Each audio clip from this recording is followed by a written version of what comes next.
Kabid Humas Polda Sumsel menerangkan, dua tersangka masih melakukan pemeriksaan lanjutan dari Polres Empat Lawang di Polda Sumsel. Kedua tersangka merupakan ayah dan anak itu. Dipindahkan ke Polda Sumsel karena di lokasi kejadian masih rawan terjadi keributan dan menjaga keamanan warga di sekitar. Selain jumlah polisi di Empat Lawang terbatas, polisi saat ini juga memeriksa 5 orang saksi.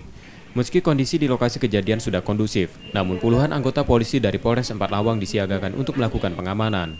Tersangka 2 orang sudah kita amankan di Polda, ya mengingat situasi keamanan di sana. Jadi Polres jumlah anggota terbatas, sehingga kebijakan Pak Kapolda terhadap 2 tersangka tadi malam sudah kita geser ke Polda Sumatera Selatan.